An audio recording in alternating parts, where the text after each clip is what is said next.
Doctor Syed Nazeer Hussain ಅವರು ರಾಜ್ಯಸಭೆಗೆ ಆಯ್ಕೆಯಾದಂತಹ ಸಂದರ್ಭದಲ್ಲಿ ವಿಧಾನಸೌಧದ ಪ್ರಾಂಗಣದಲ್ಲಿ ಅವರ ಅಭಿಮಾನಿಗಳು ನಾಜೀರ್ ಅಹಮದ್ ಸಾಬ್ ಜಿಂದಾಬಾದ್, ನಾಜೀರ್ ಸಾಬ್ ಜಿಂದಾಬಾದ್ ಅಂತ ಘೋಷಣೆಯನ್ನ ಕೂಗಿದ್ರು. ಇದು ಒಂದು ವಾದ.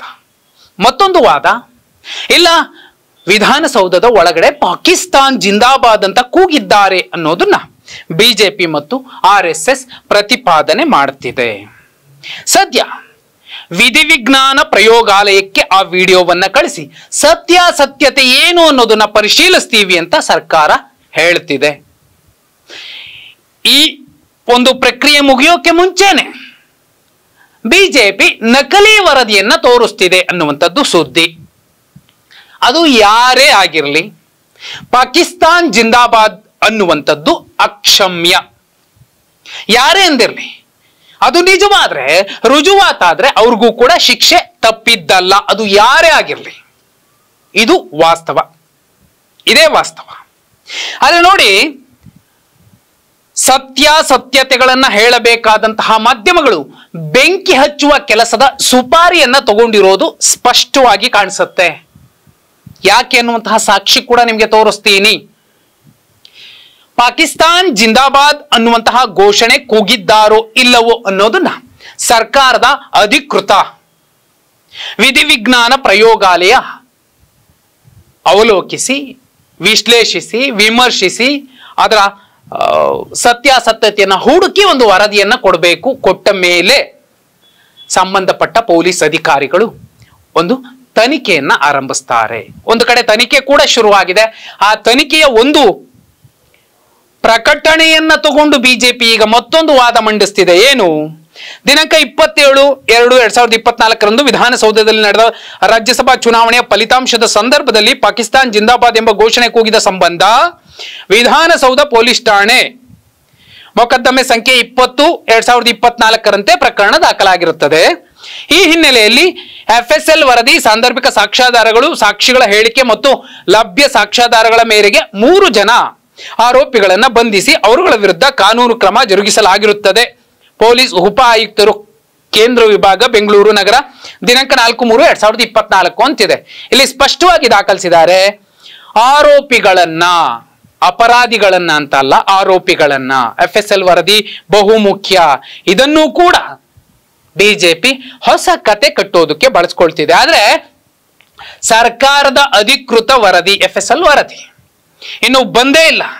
ಆದ್ರೆ ಒಂದು ವರದಿಯನ್ನ, ಕ್ಲೂ ಫಾರ್ ಎವಿಡೆನ್ಸ್ ಅನ್ನುವಂತಹ ಸಂಸ್ಥೆಯ ಒಂದು ವರದಿಯನ್ನ ತಂದು ಪಾಕಿಸ್ತಾನ್ ಜಿಂದಾಬಾದ್ ಅಂತ ಕೂಗಿದ್ದಾರೆ ಅನ್ನುವಂತಹ ಒಂದು ಪ್ರತಿಪಾದನೆಯನ್ನ ಮಾಡ್ತಿದೆ ಬಿಜೆಪಿ ಮತ್ತು RSS. ವಿಧಾನಸೌಧದ ಆವರಣದಲ್ಲಿ ಪಾಕಿಸ್ತಾನ್ ಜಿಂದಾಬಾದ್ ಎಂದು ಕೂಗಲಾಗಿತ್ತು ಎಂದು ಬಿಂಬಿಸಲು ಬಲಪಂಥೀಯ ಸಂಸ್ಥೆಗಳು, ಮಾಧ್ಯಮಗಳು ಹಠಕ್ಕೆ ಬಿದ್ದಿರೋದು ಸ್ಪಷ್ಟವಾಗಿ ಕಾಣಿಸುತ್ತೆ. ಬಿಜೆಪಿ ಕರ್ನಾಟಕ ಟ್ವಿಟರ್ ಖಾತೆಯಲ್ಲಿ ಒಂದು ನಕಲಿ ವರದಿಯ ಪೋಸ್ಟ್ ಅನ್ನ ಮಾಡಿ ಅದರಲ್ಲಿ ಪಣೀಂದ್ರ ಬಿ ಅನ್ನುವಂತಹ ಒಂದು ಹೆಸರು ಕೂಡ ಇದೆ. ಅವರ ಒಂದು ಇಮೇಜ್ ಅನ್ನ, ಅಂದ್ರೆ ಅವರು ಯಾವುದೋ ಒಂದು ವರದಿಯನ್ನ ಹಾಕಿರುವಂತಹ ವರದಿಯನ್ನ ತಗೊಂಡು ಈಗ ಆಲ್ರೆಡಿ ಅಂದ್ಬಿಟ್ಟಿದ್ದಾರೆ, ಇನ್ನೂ ಕ್ರಮ ತಗೊಂಡಿಲ್ಲ ಸರ್ಕಾರ ಅನ್ನುವಂತಹ ನಕಲಿ ವರದಿಯ ವಾದವನ್ನ ಮಂಡಿಸ್ತಾ ಇದೆ.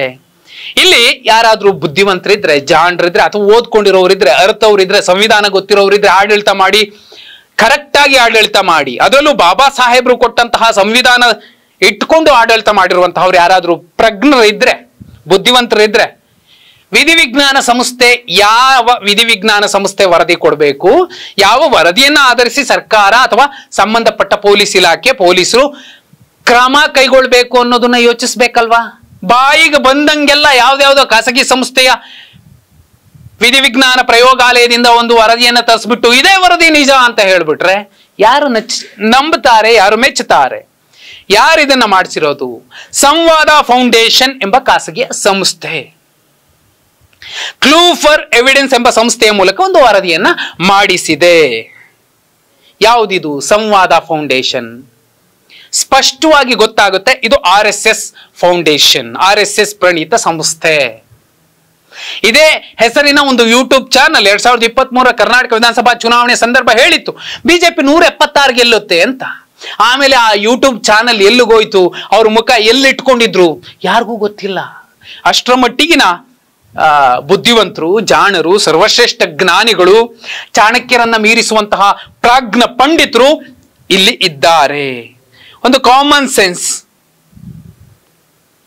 FSL ವರದಿಯನ್ನ ಯಾರು ಕೊಡಬೇಕು, ಯಾವ ವರದಿಗೆ ಅಧಿಕೃತ ಮಾನ್ಯತೆ ಮನ್ನಣೆ ಇರುತ್ತೆ ಕಾನೂನಾತ್ಮಕವಾಗಿ, ಇದೆಲ್ಲ ಬಿಟ್ಬಿಟ್ಟು ಮಾಧ್ಯಮಗಳು ಕೂಡ ಬಿಜೆಪಿ ಟ್ವಿಟರ್ ಖಾತೆಯಲ್ಲಿ ಹಾಕ್ತು, ಅದನ್ನ ತಗೊಂಡ್ರು, ಹೊಡೆದ್ರು ಲೈವ್ ಮೇಲೆ ಲೈವ್. ವಾಸ್ತವವಾದ ವರದಿ ಬಂದಿದ್ದಿನ ಅದು ಪಾಕಿಸ್ತಾನ್ ಜಿಂದಾಬಾದ್ ಅಂತ ಹೇಳಿರೋದು ನಿಜ ಅಂತ ಅಂದ್ರು ಓಕೆ, ಇಲ್ಲಪ್ಪ ಹೇಳಿಲ್ಲ ಅಂದ್ರೂ ಓಕೆ.